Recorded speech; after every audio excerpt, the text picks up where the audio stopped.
Hey everybody, I'm Zilla Blitz and welcome. Today I'm going to offer up some impressions and a light review on Song for War Mediterranean Theater by Invicta Rex Games.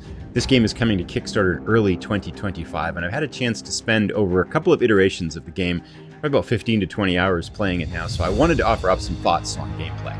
Before we start, what is Song for War Mediterranean Theater? It's kind of a strategic operational level game set in World War II in the Mediterranean Theater. Now there is in this version of the Kickstarter, there are 4 scenarios, 2 larger scenarios that are kind of strategic and operational in nature, covering the entire Mediterranean theater. And then new to this Kickstarter are 2 smaller scenarios, one set in North Africa and one set in Italy that can be played in a shorter time span with a couple of mechanics left out that are in the larger game. I'll talk more about that momentarily, but that in a nutshell is what Song for War Mediterranean Theater is. Now, the question is, do I like it? The answer to this question is yes. Unequivocally, I do like it, but I need to explain some stuff because I think this game, more than a lot of games I play, hits on the things that I personally really like in gameplay. And the words I would wrap around to describe this game are creativity. And creativity and design, certainly. But what I'm talking about with this element of creativity is that it lets you as the player play creatively. In particular, on these larger Mediterranean theater scale 2 scenarios, the bigger ones, I think it really holds true. And I'll talk a little bit about some nuances between the larger scenarios and the smaller scenarios momentarily. But creativity is one, and I love games that let you kind of go off in a bunch of different directions. And this, of course, the creativity is tied to this hypothetical, ahistorical nature of the game. This game is loosely tied to history, so as the Axis and Allies forces, reminds me a lot of, it's set in the Mediterranean theater, but it's a sandbox of gameplay. You can go a ton of different directions as either side, and very quickly you could go right along the historical path, but you could also deviate quite easily from history, not in terms only of the strategies you take, but in terms of the force pools and what type of combat you're going to try to engage in as the forces that are involved in this theater.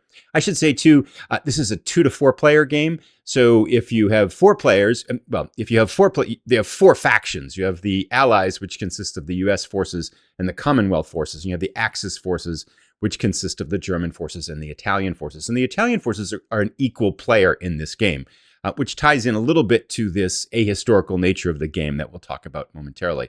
If you're playing 2 players, then 1 player controls the Axis and 1 player controls the Allies. And if you're playing 3, then you can figure it out. You kind of mix the sides up in that regard. But we got creativity. We've got this hypothetical nature of gameplay. And the other thing that I think these other 2 terms that go together for me that describe the gameplay are fun decisions and problem solving. I love games that throw fun decisions at you. And I think on 2 levels, in particular with the larger scenarios, that really throws a lot of fun problems at you and gives you a lot of fun decisions. These are factors in gameplay that I really like. And if that describes the type of gameplay that you like, I think you will like Song for War Mediterranean Theater as well. Now, there is a little bit of a nuance here, and this will allow me to talk a little bit about the differences. This is a little bit of history, I guess we're talking about, of this game. This game was brought to Kickstarter a couple of years ago. There's been a lot of refinements made as it's returning to Kickstarter now for the second time. They've added 2 scenarios, which are smaller scenarios that are going to play out in a shorter time span that leave off a couple of mechanics in the larger scenarios. Now, I really like the larger scenarios because you've got creativity and problem solving on 2 levels. Level number 1 is the strategic level, because the larger scenario is the big map, the entire Mediterranean theater. And your problem solving is like, where are you going to go? You're going to go up through Greece. You're going to go through Sicily. You're going to go up through Italy. How's North Africa going to play out as the Germans? You're going to hit Malta. Where are you going to put your forces? Where are you going to counterattack? So you've got this kind of strategic cat and mouse deception-like game where you're shifting forces. And this game has really good momentum. Things happen fast. So you're never waiting too long to it's not like you're going to have this idea and execute it like an hour and a half later in gameplay. You're going to have an idea and you can execute it right away. So the game has really good pace and momentum. So it's playing fast. You're making all these decisions about where you're going to go, and you're always wondering what your opponent is going to do. So you've got this kind of strategic level of fun decisions and problem solving in these larger scenarios. And then in all 4 of the scenarios, you have the micro problem solving, more of the operational nature, which is how are you going to string together within this really interesting sequence of play? How are you going to string together your operations and reach your objectives? For example, if you're trying to take Alexandria as the Axis forces, how are you going to conduct that operation and launch that offensive on Alexandria? And that's a smaller scale set of fun decisions and problem solving that runs through all 4 scenarios. So while I really, really, really like the larger scenarios because you've got these 2 levels, I like the smaller level ones because the smaller ones to a certain degree lack that grand strategic problem solving that the larger scenarios have in Song for War Mediterranean Theater. So I've talked about how much I like gameplay. I think there's 2 misconceptions you could make about this game. One which would lead you to buy the game as a mistake, and one would lead you to not buy the game as a mistake. Let me talk a little bit about both of these. The first is, if you are a wargamer that's looking in a historically accurate simulation of the Mediterranean theater, this is not the game for you. It's just, the supply is limited. This is designed, there's an emphasis on gameplay here. Now, that's not to say that this is a simple game. I'll talk about that when I talk about the next point. But, you know, as Germans, you could be building a kind of a fleet of aircraft carriers. You can have all these different types of decisions that really don't line up with the actual World War II history, but it lines up within this sandbox of strategic and operational decision-making that Invicta Rex Games has crafted. But if you want something that's a historical simulation of the Mediterranean theater and you get this game, you will be disappointed by the game. It's not that type of game.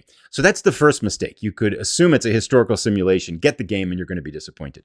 The second mistake I think you could make here is you could look at this and look at the map and look at the pieces and hear me talk a little bit about like this sandbox of gameplay and look at it and say, oh, this is just an Axis and Allies clone.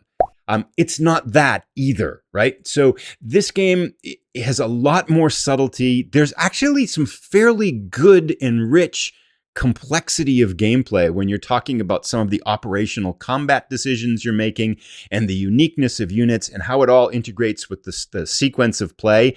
So this balance, if you would, or this dance between the sequence of play, all these units that have unique abilities, and then the complexity of the rule set, it lands in a really sweet spot of gameplay.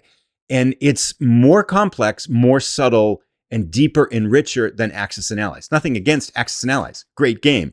This game is more like a war game in many ways than Axis and Allies is, and it is deeper and richer. And so if you're a war gamer that likes the thing I talked about earlier, you don't want to dismiss this game because you think it looks like Axis and Allies. It's not. There's a lot more going on with this game. So if you pass on the game, making it its assumption that it's Axis and Allies, you're also making a mistake. And the conversation about complexity kind of brings us to a point of what would I give this game as a complexity rating. I would say a 3.5 out of 10. It really hits that sweet spot, I think, between playability and complexity. Now, we talk a little bit about the complexity rating, I think we also can offer up a little bit of thoughts on Solitaire. There are some guidelines for Solitaire that are coming out that I haven't seen yet. So this may change the rating a little bit as I talk about it. Right now, I'd probably give it a 5.5 out of 10. In particular, the larger scale Mediterranean theater games have a hidden fleet, which actually plays a surprisingly big role in a lot of the strategy, because where that fleet or where those fleets pop up and trying to find those fleets can really kind of alter a campaign game there, a game as you're playing it. So that's kind of a bigger mechanic, I think, in those larger theater games. In particular, I think the smaller scenarios, like the North Africa scenario and the Italian scenario, the hidden fleets play, I think, lesser of a role. And so they work really well, I think, as a Solitaire game. And on the whole, outside of the hidden fleets, you're going to be playing both sides two-handed. But I think there's a lot of fun to be had in terms of those problem-solving elements and the fun decisions you're going to be making as you swap back and forth between sides. So certainly not a Solitaire unfriendly game, but a 5.5 out of 10. And I am very curious to see the Solitaire guidelines and how that might influence this rating as the game gets closer to its Kickstarter and its final release. Probably should also mention a little bit about the components in the game. I think the map's absolutely fabulous. It's just To me, it's in person too. It is one of the most stunning maps I've seen in a war game yet. I think it's absolutely gorgeous. The depth, the color palette, the design, and these big Mediterranean theater map, when you put it together, I think 46 inches or so, it's just, it looks gorgeous. It's got this war room type feel to it, and it just makes you want to play. I mentioned this earlier on, but in an earlier version, I was playing the game. My wife walked by, and she's not a wargamer at all, but she's looking, wow, this map is really good. It's like, yes, this map is really good. And the components, the pieces, the units, really good. The player aid is absolutely brilliant. After you read the rules, I find that 99% of the information I need to play the game is in this really elegantly designed and crafted player aid, where you've got all your unit information on one side and your sequence of play and the other information you need on the other side. Really nice design, and I think there's a real elegance to this game in terms of what it looks like and how it plays and the quality of the components. Another question I'd like to address as we talk a little bit about this is the replayability of the game. There's 4 scenarios. Again, if you get the full version, there's 4 scenarios. If you get the smaller Kickstarter option, I think it's going to include the 2 smaller scenarios. And again, if I were to comment on those two, just to kind of reiterate, I think the game really shines at its best in these larger scenarios. It's very good in the smaller scenarios from that problem solver, kind of nut cracking kind of problem solving fun decision way. But the strategic decisions that the Mediterranean theater offers really adds another level of gameplay to this. And the strategic level, those kind of larger scenarios, also have a mechanic that's left off in the smaller scenarios, which is the unique units and kind of the national support element to the game, which is really kind of like a research part of the game. So every turn, you're going to get a couple of national support tokens. You're going to get some cards that you can opt in to purchasing as one of the factions. And they might include a special unit like a mosquito bomber or a special ship, or like the B-17 bomber if you're the US. And those units are upgraded versions of the core units in the game. And they're quite powerful and quite unique. And so in any given game, you're not going to see all of those. You're going to get a completely different set of these unique cards that are going to be given to you, because you don't get to pick from all of them. You get to pick, I think it's 3 in a turn. And so you're going to be limited in each game as to what you're going to get. And those cards, I think, can actually dictate strategy. And if you get a certain type of unit, you might say, okay, well, let's build a lot of these and let's really try to attack from the sea or the air, or let's make our land forces strong and concentrate on that. So I think with that in mind, that those the kind of the campaign games, the larger scenarios, really have an element of replayability, because every game's going to play out quite differently depending upon the units that you get. So yes, I think the game has a ton of replayability, especially in those larger scenarios, the Mediterranean, the theater type scenarios. Let's talk a little bit about potential negatives. I think that there's 3 things probably to mention. The first is there is a good bit of dice chucking here. And sometimes you can have a very well-crafted strategy or operation, get all the right pieces in all the right places, and you just don't roll the dice well, and your operation falls apart. You want to be aware of that. I wouldn't say that's a negative feature, but some people don't like that, right? Some people want the better strategy always to win. This is a game where I think 75 to 80% of the time, the better strategy is going to win, but you are going to have some situations where you do everything right and you play really well, and the dice gods just don't shine on you, and everything falls apart. So there is that, I think, to be aware of in gameplay, which I think fits in with the spirit of the game. It's a very playable, very accessible game. And that's kind of almost like an evening factor against players that might be at different skill levels. The second thing, I do find it takes a little while to wrap your head around the uniqueness of the units and all of their functions and the sequence of play, and some of the rules in particular with like 2-space firing. There's some intricacy and some depth to this that's going to take you a little while to wrap your head around and play and figure it out.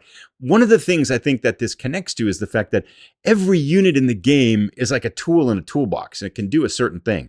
So these operations, you want to kind of time them right. You're going to bring your air in, you're going to bring your sea in, then your land forces come in, and getting that sequence to work well takes a little bit of time to wrap your head around those rules and the sequence of play and how it makes it work. So not really a negative, it's more of a positive, right? Because this game has, I think, a rich complexity to it and a really nice subtlety to play that really brings out elegance in how you're playing. But it is going to take you a little while to kind of wrap your head around the sequence of play and some of the rules involved with the uniqueness of units and how they all interact in combat. And the only other thing I think I would mention, again, this isn't necessarily a negative, but I would like to see some even smaller scenarios in the game.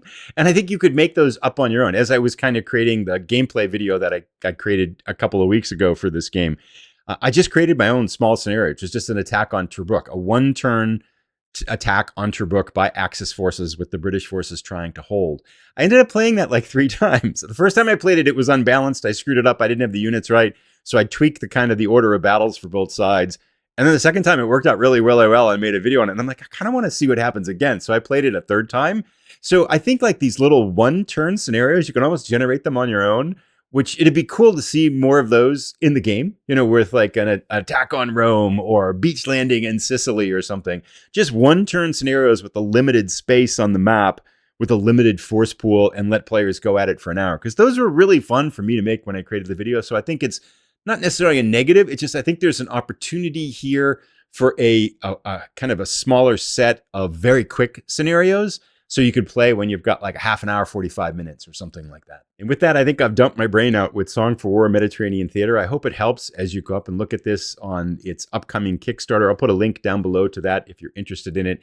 Be happy to entertain questions. Thanks for watching. And if you did like this impressions video, there is a video on gameplay that I'll put a link to up over here that you can check out. Song for War Mediterranean Theater by Invicta Rex Games, coming to Kickstarter in early 2025. Thanks for watching, everybody. Bye.